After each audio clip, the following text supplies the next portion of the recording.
Hi అండి, welcome back to మన Shri channel. ఈ రోజు ఈ వీడియోలో మెంతి కూరతో పప్పు చేసి చూపించబోతున్నాను. చాలా బాగుంటుంది. మెంతి కూర చేదు లేకుండా చాలా ఇష్టంగా తినేటట్టు నేనైతే చేసి చూపించబోతున్నాను. రెండు రకాల పప్పుతో చేసి చూపిస్తున్నాను. కావాలంటే మీరు కందిపప్పుతో అయినా చేయొచ్చు, శనగపప్పు అయినా చేయొచ్చు, అది మీ ఆప్షనల్. ముందుగా మెంతాకులన్నీ కట్ చేసేసుకొని ఒకటికి 2 సార్లు వాష్ చేసేసుకొని చిన్న చిన్న ముక్కలుగా కట్ చేసుకొని రెడీగా పెట్టుకోవాలి. కుక్కర్ లో కందిపప్పు పావు కప్పు, శనగపప్పు పావు కప్పు వేసుకొని 2 గ్లాస్ వాటర్ వేసేసుకొని మనం కట్ చేసి పెట్టుకున్న మెంతాకులన్నీ వేసేసుకోవాలి. పావు కప్పు పసుపు, లెమన్ సైజు చింతపండు వేసుకొని 3 లేదా 4 విజిల్ వచ్చేంత వరకు కుక్ చేసేసుకోవాలి. పప్పు కుక్ అయ్యే లోపల మనం కడాయి పెట్టుకొని నూనె వేసేసుకోవాలి. మినపప్పు, శనగపప్పు, జీలకర్ర, ఆవాలు గోల్డెన్ కలర్ వచ్చే వరకు బాగా ఫ్రై చేసేసుకోవాలి. తర్వాత అందులో పచ్చిమిరకాయలు, ఉల్లిపాయలు, కరివేపాకు, ఉప్పు వేసేసుకొని బాగా ఫ్రై చేసేసుకొని లో ఫ్లేమ్ లోనే కుక్ చేసుకోవాలి. 4 విజిల్ వచ్చిన తర్వాత పప్పు అయితే ఈ విధంగా ఉడికింది. ఇలా మ్యాష్ చేసేసుకొని మనకి చార్ లాగా కావాలి అంటే కొంచెం వాటర్ వేసుకోండి. ఎందుకంటే మనం చింతపండు వేసినాం కాబట్టి వాటర్ వేసుకుంటే సరిపోతుంది.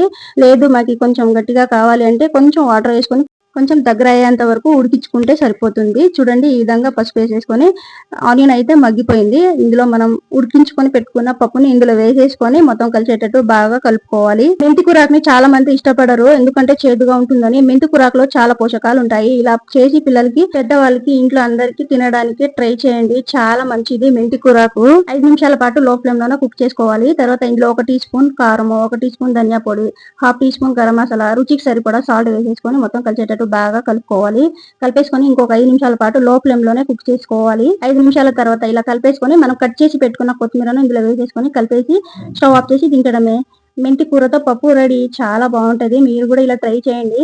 వేడివేడి అన్నంలో ఇలా పప్పు వేసుకొని తింటే చాలా బాగుంటుంది. ఈ రోజు మా ఇంట్లో అయితే మెంతి కూరతో ఇలా పప్పు చేశాను. మరి మీ ఇంట్లో మీరేం చేశారో కామెంట్ చేయండి. మెంతి కూర కంటే ఎంత మందికి ఇష్టమో కామెంట్ చేయండి. మెంతి కూరలో మీకు ఏమైనా రెసిపీ కావాలి అంటే కామెంట్ రూపంలో తెలియచేయండి. నేను తప్పకుండా చేసి చూపిస్తాను. మెంతి కూరలో చాలా డిఫరెంట్ గా చేయొచ్చు. చాలా బాగుంటుంది. ఈ వీడియో మీకు నచ్చినట్లయితే లైక్, షేర్, సబ్స్క్రైబ్ చేయడం మాత్రం అస్సలు మర్చిపోదు. ప్లీజ్ సపోర్ట్ చేయండి ఫ్రెండ్స్. Bye bye.